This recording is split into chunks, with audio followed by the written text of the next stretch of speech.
Buenas tardes, buenas noches. Acá buenas tardes desde Argentina. Buenas noches a los del antiguo continente.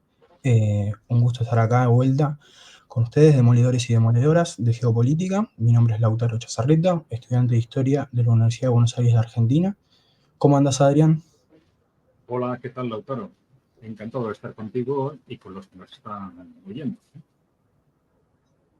Me alegra. Bien, bueno, pues vamos allá. Ya me conocéis, soy Adrián Celaya, presidente de ECAE Group. Colaboro con DMP Geopolítica todos los jueves, según hora Madrid, a las 9 de la noche.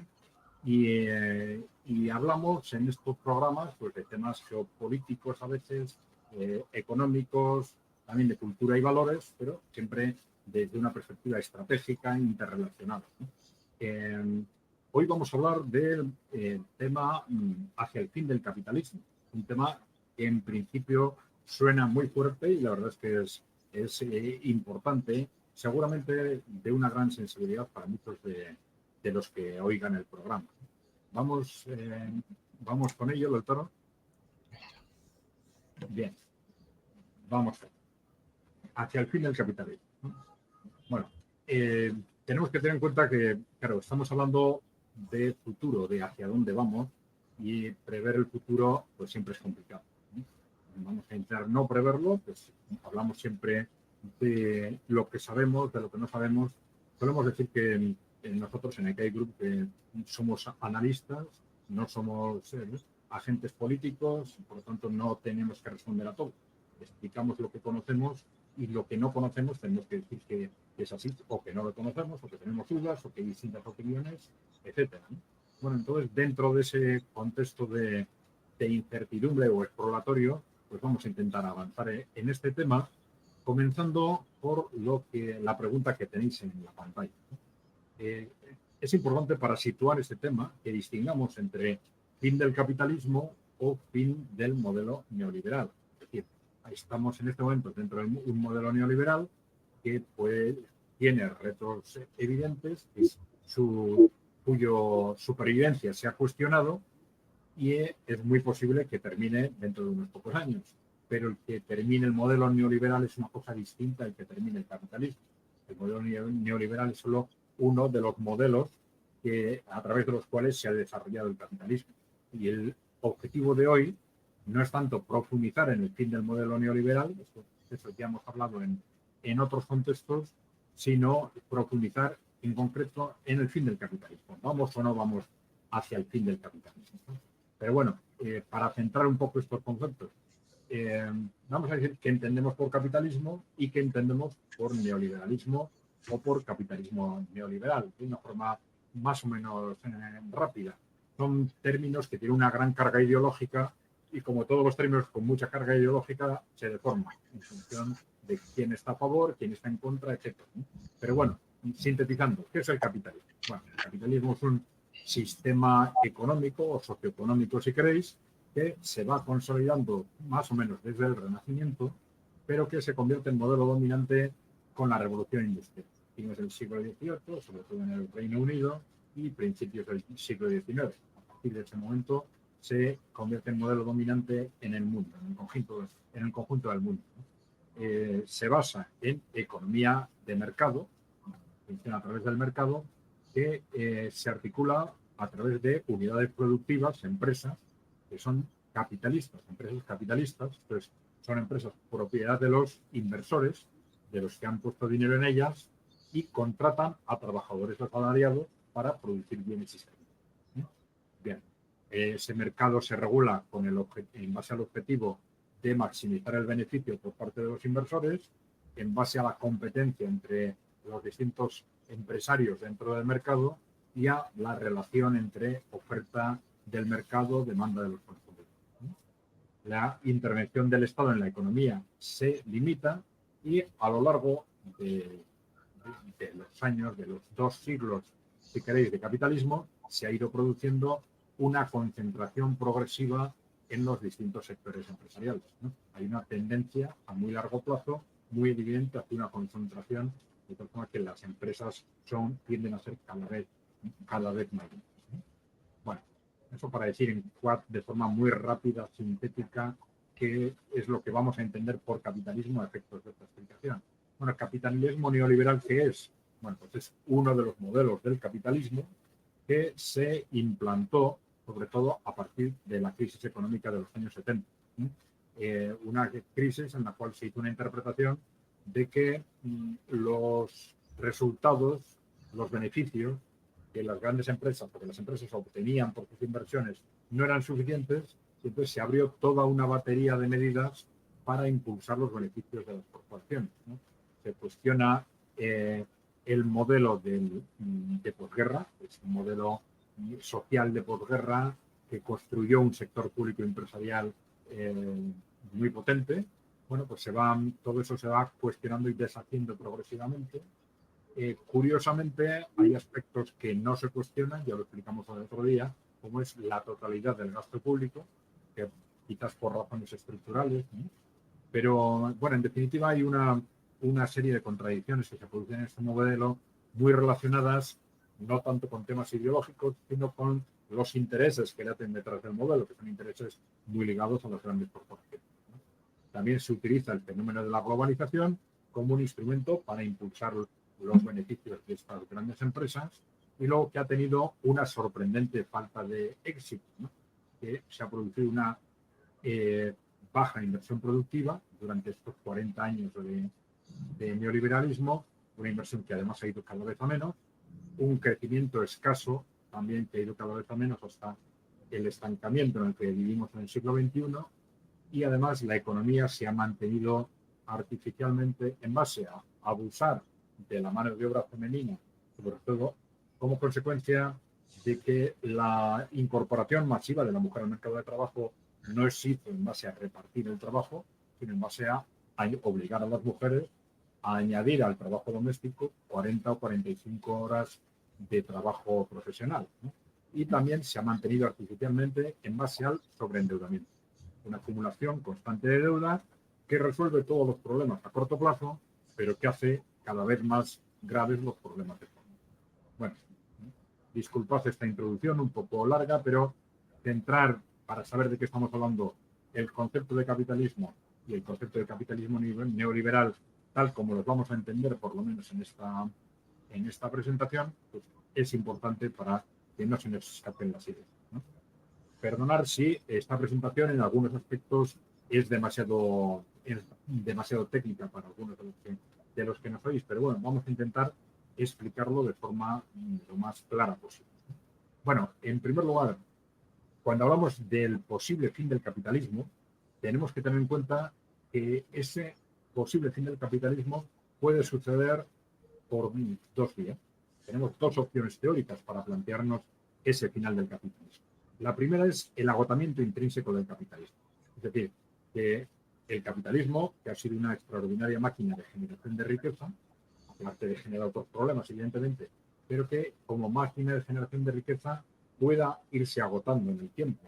Esto es algo que distintos teóricos en el ámbito, entre los teóricos clásicos fundamentalmente, y los marxistas y otros no, pues dijeron que esto iba a pasar con el tiempo, muchos siguen diciéndolo, pero bueno, esta sería teóricamente una de las opciones, que el capitalismo se fuese agotando por sí mismo. Y la otra opción sería la opción del cambio político, es decir, que a través de un cambio político se introdujeran cambios en el sistema socioeconómico que nos sacaran del capital, ¿no? Esto sería, de alguna forma, esto habría sucedido con las revoluciones, la revolución soviética o la revolución cubana o la China, etc. Pero en teoría los cambios, ya lo veremos, para sacarnos del capitalismo pueden ser cambios que nos lleven a ese tipo de modelos socialistas o a otros modelos distintos del capitalismo. Bien, este concepto es importante, ¿eh? Porque un poco va a centrar la explicación. Vamos a hablar de este tema, las posibilidades de agotamiento intrínseco del capitalismo, de que el capitalismo se agote por sí mismo. Bueno, entonces ahí tenemos una serie de fenómenos en la evolución del capitalismo en las últimas décadas que se han relacionado con la crisis del modelo actual, pero que depende hasta dónde lleguen, pueden generar un problema de supervivencia del propio capitalismo. Es decir, si hay una serie de problemas que hunden el modelo neoliberal, como de alguna forma está sucediendo, puede ser que si no se solucionan, no lleven a la sustitución del neoliberalismo por otro modelo capitalista, sino a la sustitución del neoliberalismo por un modelo no capitalista, ¿no? Bueno, ¿cuáles son esos problemas intrínsecos? Bueno, pues tenemos, en primer lugar, una excesiva concentración empresarial, ¿no? Esto es algo que es una tendencia constante en la evolución del capitalismo. Ya hemos explicado al principio que hay una tendencia al incremento medio de las empresas a través de la expulsión de unas empresas de las empresas menos eficientes o menos afortunadas del mercado, a las fusiones, absorciones de unas empresas por otras, a crecimiento interno, a través de distintos mecanismos se produce una concentración, el tamaño del medio de las empresas va creciendo, esto genera distintos fenómenos sociales, pero también una concentración que a veces llega a extremos que generan una ineficiencia en la economía. Es decir, cuando se concentran demasiado las empresas de un sector, se anula excesivamente la competencia entre las empresas y cuando no hay competencia, las empresas que controlan ese sector abusan. Generan sus beneficios no haciendo las cosas mejor, sino abusando de sus clientes, abusando de sus trabajadores, etc. Entonces, la excesiva concentración es un problema en sí mismo y hay distintos expertos que dicen que hemos llegado en muchos sectores durante los últimos años a un nivel excesivo de concentración y que esto ha anulado la eficiencia empresarial, ha anulado el incentivo, ha hecho bajar la inversión, etc., ¿no? Bien, vamos a hablar de este tema. El segundo sería lo que se ha llamado paradoja de la productividad, que es la sorpresa de muchos analistas ya desde hace 30, 40 años, ¿no? 30 años, sobre el problema de que, a pesar de los cambios tecnológicos que se han ido produciendo en el mundo, sobre todo en los años 80, los ordenadores, luego Internet, luego la digitalización, ahora la inteligencia artificial, y sin embargo la productividad no mejoraba, la productividad no crecía. Y esto, claro, es uno de los problemas estructurales, porque muchas veces tendemos a pensar, bueno, si hay problemas económicos, incluso muchas veces expertos prevén el futuro o anticipan el futuro de esa forma. Bueno, esto lo vamos a resolver con los avances tecnológicos en marcha. Pero tienen esos avances tecnológicos y esos avances tecnológicos no resuelven los problemas, ¿no? Y esto, en principio, es extraño, es contraintuitivo, ¿no? No se nos hace raro, ¿no? Y vamos a explicar cómo esto puede ser efectivamente una amenaza estructural para el capitalismo en concreto. La caída estructural de la inversión. La inversión es un factor determinante del dinamismo de una economía. Las economías dinámicas invierten en crear más puestos de trabajo, invierten en hacer las cosas mejor, invierten en tecnología, invierten en mejores maquinarias, etc. Si se invierte menos, si se pierde dinamismo, se invierte menos, al final siempre hay otros factores de formación, de eficiencia y tal, pero la inversión es un factor clave en el dinamismo empresarial y vemos cómo ha estado cayendo la inversión de forma radical y algunos dicen que esto es un síntoma claro de que el capitalismo se está agotando. Vamos a ver. Relacionado con esto, la caída de la rentabilidad de las inversiones. Esto está relacionado con, hay que ser cuidadosos con la terminología, con un sector de los economistas marxistas, ¿no? Esto no es admitido por todos los marxistas, pero sí un sector que entiende que en el capitalismo estructuralmente, de forma necesaria, la rentabilidad de las inversiones a muy largo plazo tiende a caer, ¿no? Es decir, hay factores que contrarrestan esta tendencia, pero que como consecuencia de esa tendencia, a muy largo plazo, el capitalismo desaparecerá como consecuencia de esa tendencia.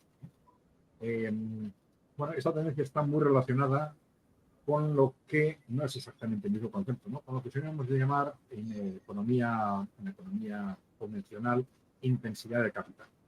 Al final quiere decir que al final con el avance económico invertimos cada vez más, cada vez hay que invertir más en tecnología, en maquinaria, etcétera, y esas inversiones cada vez mayores significan que para conseguir el mismo nivel de rentabilidad necesitamos invertir cada vez más, ¿no? Hay otros factores que esto es una consecuencia directa del avance tecnológico y es claro que se produce, pero luego hay otros factores que inciden en sentido contrario para mejorar la rentabilidad en contra de la intensidad del capital. Pero esta es una cuestión clave. Hay algunos que dicen que como consecuencia de esa intensidad del capital cada vez mayor, el capitalismo tiene los días contados. Otra cosa es cuando se materialice ese fin, y otros dicen que no tiene por qué esa mayor intensidad del capital llevar al fin del capital. Y luego, también relacionado con esto, tenemos una reflexión interesante sobre el futuro tecnológico, sobre todo en estos años en los que estamos constantemente hablando.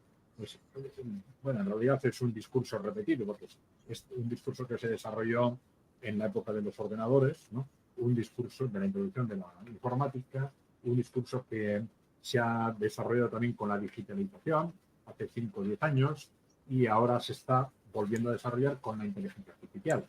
Es decir, vamos hacia empresas que van a funcionar sin trabajadores. Entonces, se ha realizado una serie de análisis alrededor de esto muy interesantes, ¿no? Pero bueno, vamos a comentar algo. Bien. Bueno, ¿qué pasa con la excesiva concentración empresarial?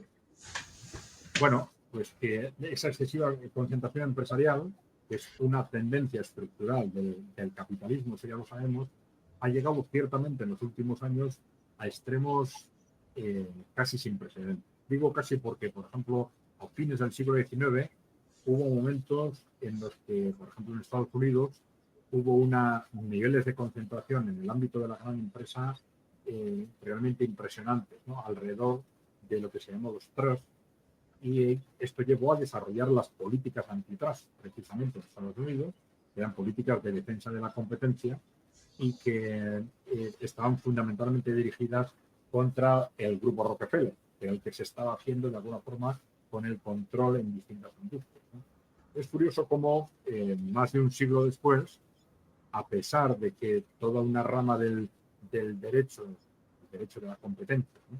y toda una rama de la economía de defensa de la competencia, ¿sí? Pues se dedican a asegurar que en los distintos sectores y mercados se mantiene la competencia entre las empresas, pues haciendo caso omiso de todas esas supuestas garantías y barreras, pues en los últimos años hemos asistido a una concentración mayor de la que se ha conocido nunca a través del papel de lo que se han llamado las grandes gestoras de fondos de inversión. Los que nos siguen saben, ya hemos hablado de esto en otros programas.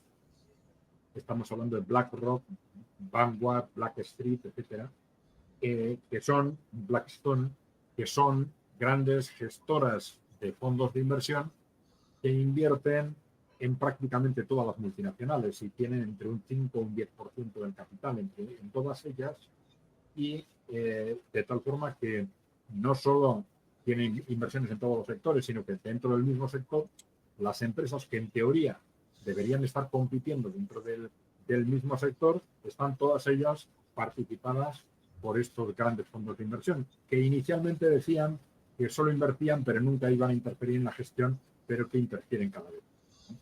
Y es sorprendente que esto se haya tolerado. Se suponía que era una de las grandes finalidades de los estados de la Unión Europea en concreto, asegurar la competencia, asegurar el funcionamiento de los mercados, pero esto se ha tolerado de una forma realmente difícil de entender. Adrián, yo tengo una consulta al respecto. Sí. Cuando veo los grandes monopolios y la gran presencia de BlackRock y Vanguard, está esta cuestión de los monopolios, estar presente en casi todas las empresas, en todos los rubros, en todos los aspectos del mundo empresarial, y justo acá vos nombrás la política, por ejemplo, de lo que es la Unión Europea, en contra de toda esta manipulación comercial. Yo también lo quería ver y consultarte si vos crees también que apretan por otro lado. Son dueños, entre comillas, de gran parte del mundo y al mismo tiempo a quienes le quieren poner un freno atentan, y al mismo tiempo a los que atentan, en particular a los países periféricos, en particular tercermundistas, aprietan con lo que sería la deuda privada, los fondos buitres, como también atentan hacia la estructura de Estado nacional. Sí, esto es un tema muy interesante porque si analizamos, de hecho, lo que ha sido el funcionamiento del, por ejemplo, muy claramente en el caso de la Unión Europea, los grandes teóricos neoliberales, ya incluso antes del surgimiento de la Unión Europea, ya nos decían desde el punto de vista de la teoría neoliberal, que es al final teoría muy apoyada por las grandes corporaciones, ¿cuál sería el estado ideal o la organización ideal de los estados? Y entonces nos dicen, bueno, lo que necesitamos es, primero, que los estados actuales sean más débiles frente a las corporaciones, dejen de controlar a las corporaciones, dejen de intervenir limitando las posibilidades de actuación de las corporaciones, y esto está relacionado con la creación de estructuras internacionales destinadas a asegurar que los estados se limitan, es decir, que los estados no intervienen para actuar sobre las corporaciones. Entonces, esto necesita, por un lado, que esas estructuras internacionales obliguen a los estados, limiten la actuación de los estados y queden ellas mismas limitadas. Y esto es curioso porque se ha manifestado, en el caso de la Unión Europea, de una forma perfecta y casi matemática. Es decir, por ejemplo, a la hora de limitar, se ha limitado la actuación de los estados de forma radical a la hora de apoyar a las empresas, de invertir, de crear empresas públicas, etcétera, y con el argumento de evitar la competencia entre estados. Claro, ahora somos una única unidad económica, entonces no tiene sentido que los estados compitan entre sí con ayudas, etc. Claro, la lógica detrás de esto hubiera sido que esa intervención estatal hubiera sido sustituida por una intervención, por una política económica, una política industrial de la propia Unión Europea. Pero no ha sido así. No ha sido así porque efectivamente el objetivo era el que estos teóricos neoliberales planteaban. Necesitamos unas estructuras internacionales que ellas mismas no intervengan en la actividad de las grandes corporaciones, pero que obliguen a los estados a dejar de intervenir, ¿no? Podríamos decir entonces que los estados neoliberales le allanarían el camino y serían el objetivo en algún punto de lo que buscan estas grandes empresas o inversoras. Sí, eso es lo que hemos visto clarísimamente durante estos 40 años. Es decir, incluso en sus propias contradicciones. Cuando nos hablan de que como idea, ¿no? Más mercado y menos Estado, y sí, actúan así, con más mercado y menos Estado, pero siempre de que eso sea útil para las corporaciones. Cuando a las corporaciones les interesa más Estado, no tienen ningún problema para poner al Estado junto.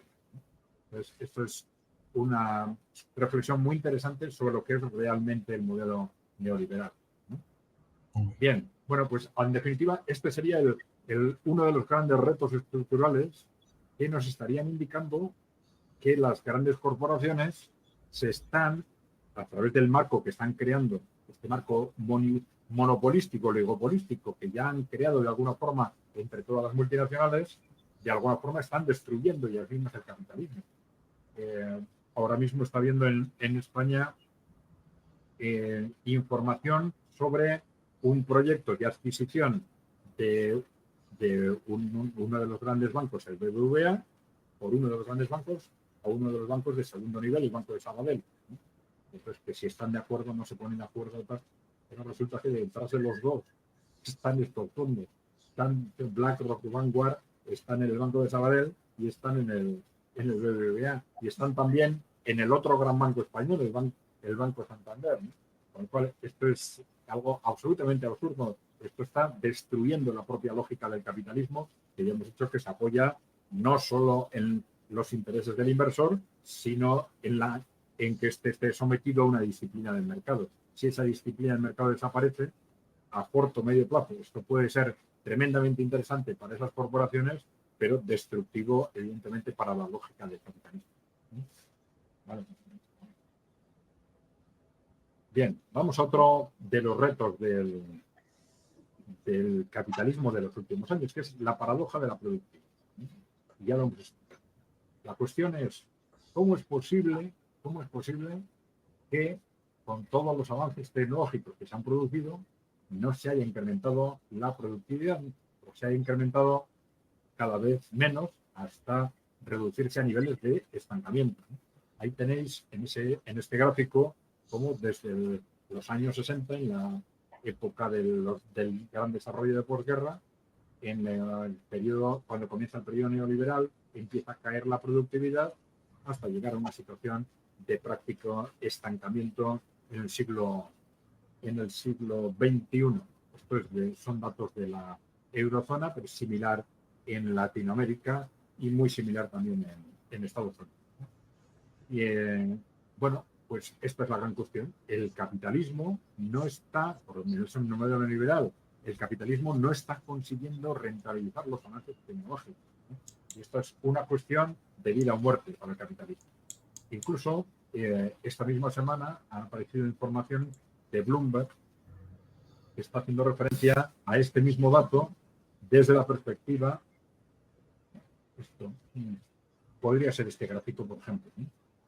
Desde la perspectiva de Estados Unidos, diciendo cómo en estos años de introducción de la inteligencia artificial, esto no se está notando en la productividad. Eso sí, llevamos 2 o 3 años recibiendo mensajes de cómo toda la inversión en la inteligencia artificial va a disparar la productividad empresarial, etc. Pero es que hace unos años tuvimos que emitir un mensaje con la digitalización, y antes con los ordenadores, y antes con Internet. Y la productividad no se ha disparado. No se ha disparado. Esto es algo realmente curioso. Tenemos un sistema económico que no está consiguiendo trasladar los avances tecnológicos a incrementos de productividad. Bueno, Yo tengo una ¿qué consulta causas? al Sí, respecto. ¿No sentís como, yo siempre cuando tengo algunas discusiones sobre esta terminología, vos tenés países completamente destrozados, capaz ecológicamente, pero vos tenés empresarios que se pueden dar capaz el lujo de ir al espacio? ¿No sentís como ese desfasaje? Hay un avance real en cuestiones de inteligencia artificial, en cuestiones tecnológicas, 5G, poder dominar cada vez mejor el espacio, la parte espacial del mundo. Pero la pregunta no sería a costa de que no también estaría como un poco en crítica del modelo. sí. Bueno, por un lado, hay que tener en cuenta que el capitalismo es un modelo en sí mismo anárquico. Anárquico, no lo digo ahora como crítica, sino para bien o para mal, ¿no? Es un modelo en el que, digamos, las unidades productivas, que son las empresas, no trabajan para un fin social, trabajan para el beneficio del inversor, ¿no? Y sin embargo, la lógica del capitalismo durante mucho tiempo ha hecho que ese funcionamiento anárquico de miles o millones de empresarios trabajando para su propio interés privado tenga una capacidad tal de creación de riqueza que al final, de una forma u otra, eso se desparrama sobre el conjunto y acaba trasladándose a un incremento de la riqueza social, del bienestar del conjunto. Bueno, esa es la lógica del capitalismo. Si eso funciona, si ese esquema funciona, el capitalismo va a seguir vivo. Si ese esquema dejó de funcionar, el capitalismo no va a poder seguir vivo mucho tiempo. Eso puede dejar de funcionar en parte, por ejemplo, por falta de control público. Es decir, en buena parte es el propio Estado el que se ha encargado de asegurarse de que esa extraordinaria capacidad de riqueza de los empresarios se traslade en parte a bienestar social general, ¿no? A través del estado del bienestar, a través de distintos mecanismos, ¿no? Pero el Estado es uno de los instrumentos. Pero claro, hay un presupuesto básico primero, que es que los empresarios sean capaces de generar riqueza, ¿no? Que luego se pueda repartir. Pero evidentemente, si no son capaces de generar riqueza, el sistema ya no funciona. Eso iría un poco de la mano, perdón que te interrumpí, de esta idea conocida como la teoría del derrame, ese momento donde el capital genera gran riqueza para los inversores, para los propietarios, y se derrama en la sociedad, digamos. Bueno, efectivamente, yo creo que hay algo de cierto en esa teoría, Es decir, de hecho, históricamente esto ha sucedido muchas veces, pero el que ese derrame se pueda producir no quiere decir que sea automático, porque esa acumulación de riqueza por parte de los empresarios se puede efectivamente derramar al conjunto de la sociedad o se puede no derramar en absoluto, dependiendo de en qué estructura vivamos. O incluso, ya estamos viendo aquí, que nos encontramos en una situación en la que el sistema no es capaz de relacionar la creación, digamos, el enriquecimiento de los empresarios con la creación de riqueza productiva. Es decir, este problema de la paradoja de la productividad, lo que nos está llevando en el conjunto de Europa, también en Estados Unidos, en los países avanzados en general, a que los empresarios están dejando de invertir en inversión productiva, en tecnología, invierten cada vez menos y están invirtiendo en base simplemente a buscar mano de obra barata, en puestos de trabajo de bajo valor añadido, en donde no hay que invertir, no hay que arriesgar, no hay que investigar, porque todo eso es muy complicado. Si puedo conseguir lo mismo pagando menos a los trabajadores, ¿no? Y entonces, claro, en los dos casos hay generación de riqueza individual, pero de forma muy distinta, evidentemente. Una es generación de riqueza en base a inversión, desarrollo tecnológico, productividad, y otra es generación de riqueza en base a mano de obra barata, fundamentalmente. Claro. Pero claro, las dos, el que esto esté sucediendo está muy claramente interrelacionado. Los empresarios occidentales ya cada vez están siendo menos capaces de invertir en desarrollo tecnológico. Y estamos siendo menos capaces de generar incrementos de productividad. También está esta cuestión que siempre traigo a colación de cada vez que se habla de este tema, de ir a buscar la rentabilidad de mano de obra más barata, que es una buena manera de tener más rentabilidad. Las empresas que se están yendo de Europa poco a poco a buscar países donde valga más su dinero y puedan obtener esa mano de obra más barata. Sí, sí. Bueno, esa tendencia hacia la búsqueda a toda costa de mano para las mismas condiciones, tener mano de obra más barata, claro, es que es un incentivo impresionante para el empresario, porque sus beneficios se disparan, ¿no? Si puede conseguirlo, si tiene un sistema que se lo tolera o no hay barreras de legislación laboral o de inspección laboral suficientes. Tal cual. Bien. Bueno, no me voy a tener por ahora más en las distintas teorías que hay sobre qué es lo que explica que los empresarios no estén siendo capaces de generar riqueza productiva, ¿no? Pero esto es una realidad perfectamente constatada, ya lo hemos visto en los datos de evolución de la productividad en los últimos años. Bueno, pero una de las variables que están muy claramente detrás de esto es la inversión. Es decir, claro, si los empresarios no invierten, pues lo lógico es que no se incremente la productividad, ¿no? Es un factor fundamental, ¿no? Evidentemente, como decíamos antes, pues sí, el problema es que pueden conseguir beneficios sin invertir prácticamente en base a entrar en actividades de bajo valor añadido, contratación de mano de obra barata, etc., ¿no? Sin invertir en tecnología, en maquinaria, ¿no? Y entonces tenemos una caída estructural de la inversión, que es también una amenaza directa si no se soluciona, no solo para el neoliberalismo, sino para el futuro del capitalismo en cuanto tal, ¿no? Aquí tenéis una comparación de la inversión en rojo en las economías avanzadas y en verde en los países en desarrollo. En las economías en desarrollo, vemos cómo a partir de los últimos 20 años las curvas se han disparado, ¿no? Y luego hay una tendencia a la baja de la inversión en los países avanzados y claramente al alza en los países en desarrollo, fundamentalmente en Asia, ¿no? Pero bueno, esto ya lo vamos a ver, pero hay que tener en cuenta que aquí hay que diferenciar, y esto lo vamos a ver, entre inversión bruta, que normalmente lo medimos en la proporción sobre el PIB, sobre la producción anual, ¿no? Qué parte de la producción anual se destina a inversión, ¿no? Eso es la inversión bruta, que es el total de lo que se invierte, y inversión neta es descontando de la inversión bruta lo que destinamos simplemente a mantener el capital que ya existía, las inversiones que ya existían. ¿Sí? Las inversiones, el equipamiento tecnológico, los edificios, todo lo que ya existe. La inversión neta es lo que añadimos a lo que existe. ¿Vale? Entonces, la inversión neta es mucho más significativa desde el punto de vista del esfuerzo inversor que realiza un país, ¿no? Aquí tenemos pues, 25%, 20% sobre PIB. Claro, la parte sustancial, casi todo que sea inversión, es inversión de reposición, de mera reposición de lo que ya existe.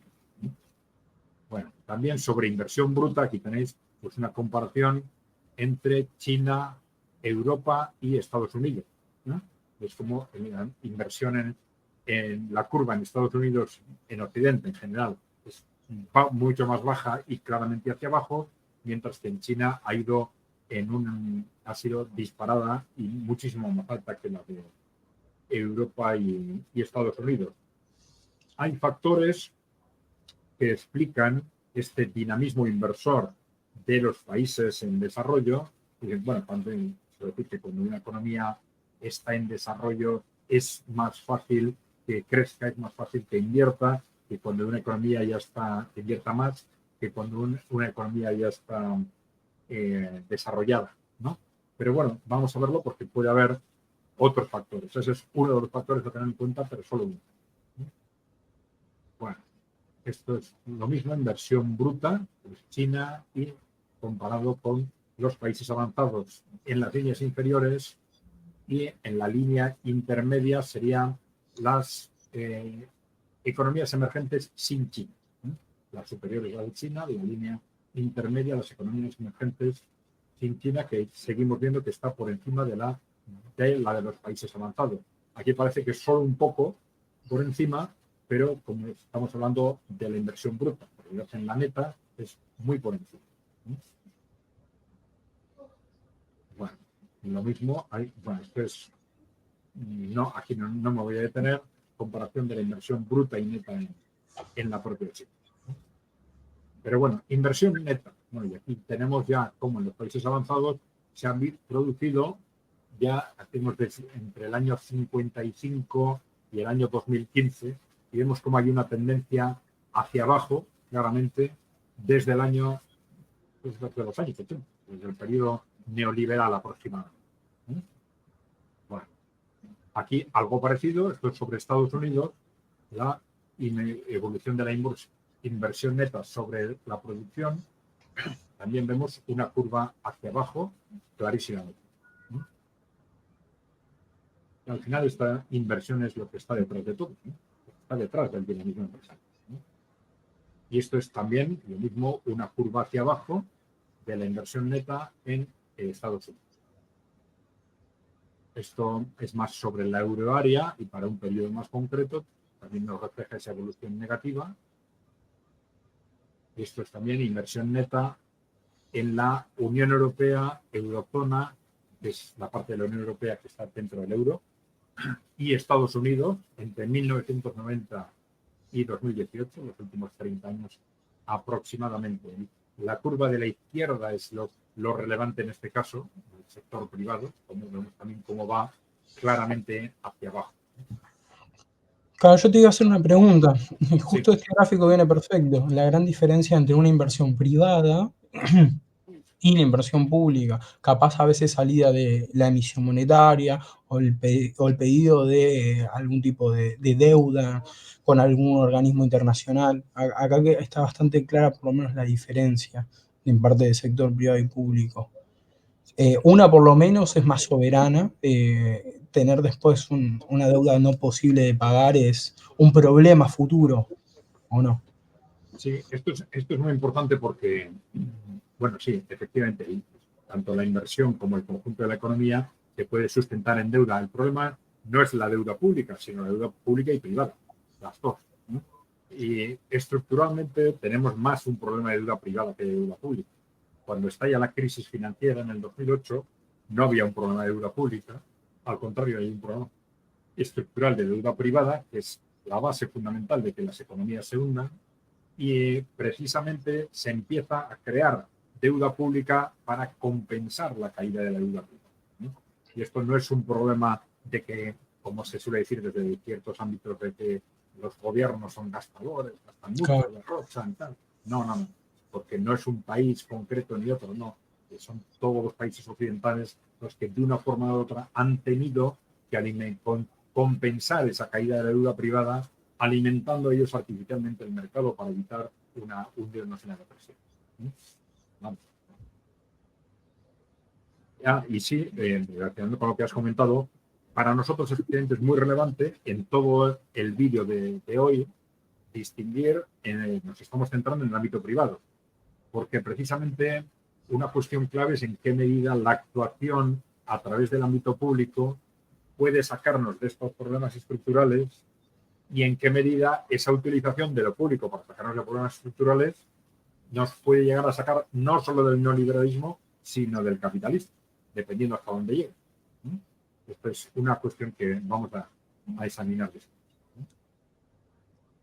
Porque efectivamente los grandes problemas estructurales de incentivo que están detrás de la inversión privada o de todos los mecanismos de inversión, de la proyección, etcétera, en el ámbito privado, no funcionan, funcionan de forma muy distinta en las empresas públicas, también en las empresas cooperativas, ¿no? En la economía social, ¿no? Con lo cual, si identificamos que los problemas estructurales o que determinados problemas estructurales de la economía actual están relacionados con los mecanismos de incentivo de las empresas privadas capitalistas, que quiere decir que esos problemas podrían resolverse con una mayor utilización, probablemente, con una mayor utilización de empresas públicas o de empresas cooperativas. Casi como una especie de resistencia. O oposición. O de modelo alternativo. Bien, como consecuencia de toda esta caída de la inversión en los países occidentales, que nos encontramos con que esto no está sucediendo en Asia. Y este es, ya lo hemos visto en algún otro programa, esto es un aspecto muy relevante de lo que está pasando en eso que se llama la cuarta revolución industrial. Uno de los ámbitos de esa revolución industrial más claros, porque está perfectamente medido, es el de la robotización de la industria. Los robots industriales. Entonces tenemos el stock operacional de robots industriales, que es cuántos robots industriales existen, están implantados, están ya trabajando en la industria. Vemos cómo Asia estaba un poco por delante en el año 2010, vemos a la izquierda, un poco por delante en la línea azul frente a Europa y América, pero esas diferencias se van disparando, ¿no? Es decir, Europa está así avanzando en la robotización de una forma tremendamente lenta, América también, y esto se está disparando en Asia. Y esto es algo que ha sucedido con todas estas revoluciones industriales de las que estamos hablando, con todos estos saltos tecnológicos de los que estamos hablando en los últimos años, ¿no? En economías mucho más intervencionistas, como las de Asia, ¿no? China fundamentalmente, son capaces de hacer lo que nosotros decimos que habría que hacer y no lo hacemos, ¿no? Decimos, vamos, la revolución industrial, la tercera revolución industrial, ¿no? Los ordenadores, Internet. Resulta que no conseguimos que esto dispare la inversión, dispare la productividad. Claro. Hay la digitalización. Resulta que hay empresas, la cuarta revolución industrial, estábamos viendo hablar de esto, ahora la inteligencia artificial, ¿no? Hay algunas empresas que invierten de forma intensiva en estas nuevas tecnologías, pero nos cuesta enormemente extenderlo al conjunto de la economía. Enormemente. ¿Y dónde se está haciendo esto realmente? Se está haciendo en Asia. Se hace en Asia. Y esto es, claro, un problema estructural evidente de nuestro sistema económico.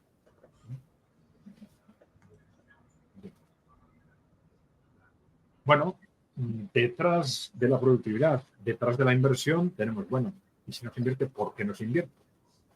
Y muchos nos dicen, bueno, no se invierte porque los empresarios no encuentran rentabilidad.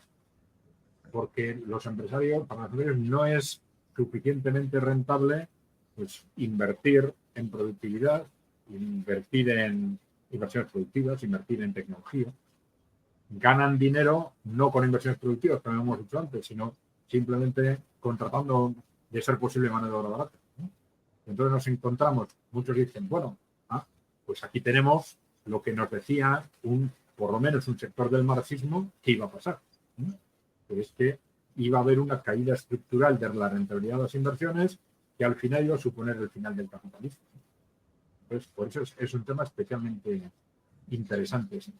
También ofrece después opciones para recuperarse de esas crisis. Ese mismo Efectivamente, el propio marxismo, ya Marx en su momento dijo, sí hay una tendencia estructural como consecuencia de la mayor intensidad de capital a que vaya cayendo la rentabilidad de las inversiones, pero esa tendencia se puede ir compensando, hoy de hecho los empresarios la intentan ir compensando pues con rentabilidad, con reducción de costes laborales, ampliando mercados, pues detrayendo recursos del Estado, etcétera, etcétera.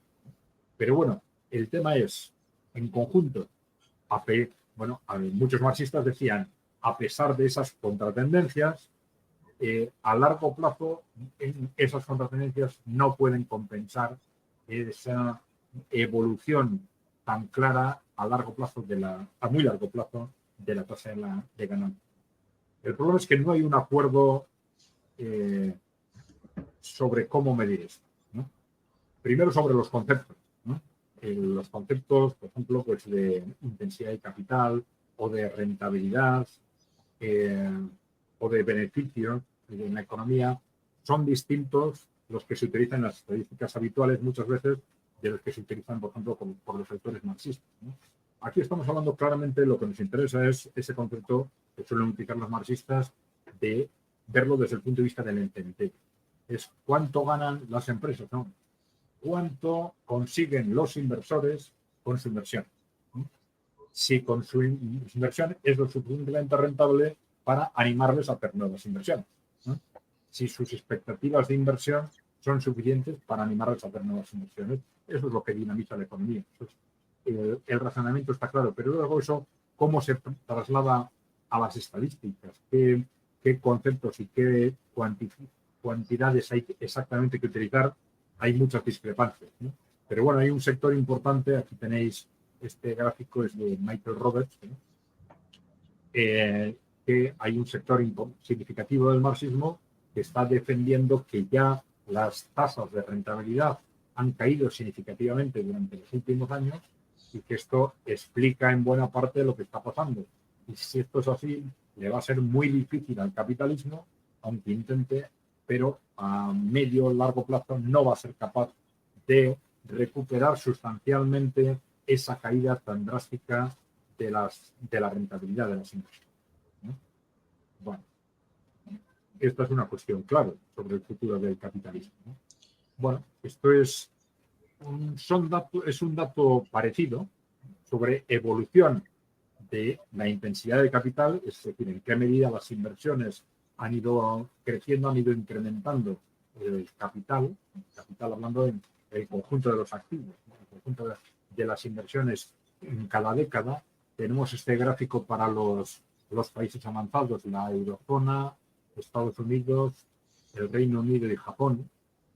Y es curiosamente que es un gráfico que nos da unos datos. Bueno, esto es también lógico, ¿no? Que nos relacionan la evolución del incremento del capital, es decir, de las inversiones productivas, con las tasas de crecimiento de la economía, de crecimiento de la productividad. Es decir, vemos cómo en los años del neoliberalismo esto ha ido cayendo, primero hasta niveles similares a los anteriores a la Segunda Guerra Mundial, que serían los niveles históricos del capitalismo, pero luego ha seguido cayendo y vemos cómo ya en la última década estamos en general en niveles inferiores a los tradicionales, a los más bajos del capitalismo histórico, ¿no? Entonces, esto es también muy, muy significativo desde ese punto de vista. Bueno, ¿qué ha pasado con esa famosa intensidad del capital? Bueno, ya hemos dicho esto, también son conceptos que se pueden medir de formas distintas. En este gráfico está medida la intensidad del capital desde 1890 hasta 2015. Las distintas formas de medirlo pues nos dan gráficos similares, ¿no? Pero en este caso está medida por el capital medido sobre el trabajo. Me parece que es sobre las horas trabajadas, ¿no? Entonces, el conjunto, si dividimos el total de capital acumulado por las horas de trabajo, vemos que para cada hora de trabajo hay una intensidad de capital creciente a medida que se incrementa el nivel tecnológico. Y en este gráfico veis, esto está también para los distintos países avanzados, cómo esto se dispara a partir de los años 60. Es decir, un crecimiento muy lento a todo lo largo del capitalismo, ¿no? Y que sin embargo, en los años 60 esto se dispara, ¿no? Estamos a partir de la Segunda Guerra Mundial en la edad dorada del capitalismo. ¿Por qué? En esos años se ha disparado la inversión. Todo va bien y se dispara la inversión. ¿Cómo se dispara la inversión? Esto hace que el capital sea cada vez mayor. El capital que tenemos que invertir para las nuevas inversiones es cada vez mayor. Entonces, vemos cómo la propia inversión tecnológica genera una mayor intensidad de capital y también una mayor dificultad para rentabilizar las inversiones. Porque el capital que necesitamos para conseguir la misma rentabilidad es cada vez mayor. Es decir, esta tendencia que ya no solo el marxismo, sino los clásicos del siglo XIX habían analizado repetidamente, vemos cómo se va produciendo y cómo se dispara precisamente a partir de los años 60 y durante todo este periodo hasta ahora. Luego veremos, no hay datos de los últimos años, esto se va ralentizando en los últimos años. ¿Por qué? Porque las inversiones se han empezado a reducir. Y entonces como a medida que se invierte menos, el capital crece menos rápido. Bueno, esto es lo mismo para Alemania. Para el caso concreto de Alemania, ya veis cómo no solo se ha disparado la intensidad del capital, la cantidad de capital que tenemos que invertir por cada hora de trabajo, sino que se ha disparado mucho más que la productividad del trabajo. En la línea roja tenéis la evolución de la productividad del trabajo, que efectivamente ha avanzado, se ha disparado hacia arriba, pero mucho más se ha disparado la intensidad del trabajo. Y lo mismo, con alguna variación, en el caso de Estados Unidos, donde ahí hubo un repunte en los años 30 que se produjo antes que en Europa. Bien, relacionado con todo esto, hay una reflexión, una línea de análisis muy interesante, pero que nos puede ayudar a situarnos, ¿no? Es el concepto de las empresas sin trabajadores, ¿no? Ese análisis meramente teórico de qué pasa en un mundo. Después se habló mucho, bueno, ya se habló con la revolución de los ordenadores, se habló mucho hace unos años con la digitalización. Bueno, esto es que la digitalización, la automatización, nos va a llevar, en último término, a empresas, a industrias en las que no va a hacer falta trabajadores. Todo va a estar automatizado. Bueno, y es interesante porque, claro, el análisis de la lógica del capitalismo nos dice que esto no es posible. Es decir, que esto no es posible dentro de la lógica capitalista. ¿Por qué? Porque a medida que se reduce el número de trabajadores de una industria, se reduce el valor añadido. El valor que añade una empresa, ¿no? A todo lo que ha comprado, la empresa le añade un valor, que creo que se llama el valor añadido, que es de donde salen los beneficios, ¿no? El valor añadido se distribuye entre salarios, por un lado, que dan los trabajadores, y beneficios que dan a los inversores, y esto es lo que genera las ventas, ¿no? Del importe de las ventas se reduce el importe de las compras y nos da el valor añadido, que se reparte en salarios y beneficios. Pero claro, si no hay valor añadido, no hay beneficio. Esto es un esquema contable. Los contables esto lo saben enseguida, ¿no? Si no hay valor añadido, no hay beneficio, ¿no? Bien. Entonces, ¿qué ocurre? Que en una empresa sin trabajadores no habría valor añadido. ¿Por qué? Claro, todo lo que vendemos es lo que hemos comprado. Es decir, hemos comprado maquinaria, una maquinaria tan sofisticada que incluye robots que operan esas máquinas, pero esos robots también los hemos comprado en el mercado. Luego, Aparte del costo, ¿no? claro, todo eso sería costo, ¿no? Y en el mercado, no, el primero sí, esto es la lógica del mercado. Es decir, si hay empresas que trabajan con trabajadores y de pronto hay una que deja de utilizar trabajadores por una nueva inversión, esa sí va a tener beneficios muy altos a costa de las demás. Pero en el momento en que todos lo hagan, en el momento en que todo esto se extiende al conjunto del mercado, ya el mercado no les va a pagar más. Ya el mercado va a reducir los precios porque dice, bueno, yo te voy a pagar a ti pues, tus costes y no más que tus costes, porque tú no generas valor añadido. Ahí empezaría algo medio extraño, como tasas de desempleo subiendo. Recuerdo fascinantemente el movimiento ludista de la revolución industrial, tratando de romper las máquinas porque les quitaban el empleo en su idea poco coherente, pero reaccionaria. Sí, sí. Bueno, esto ha sido una teorización utópica constante durante los 200 años de capitalismo, ¿no? Si en algún momento las máquinas nos podrían llevar a una situación de estas. Bueno, claro, lo que nos dice la lógica, y esto es interesante para contemplar cómo efectivamente la lógica de la evolución tecnológica nos está diciendo que el capitalismo tiene un fin. ¿No? Es decir, tiene un fin porque va a haber un momento en que el propio desarrollo tecnológico hace desaparecer la lógica capitalista. ¿No? Ya esas empresas sin trabajadores, ya no, el mercado no retribuiría sus productos lo suficiente para generar un beneficio para el inversor. En todo caso, le permitiría retribuirle el esfuerzo que hace un autónomo cualificado, que sería pues ese inversor, ¿no? Haría una forma de trabajo cualificado, ¿no? Pero poco más, ¿no? Pero la lógica del capitalismo de cobrar exclusivamente como inversor desaparecería, ¿no?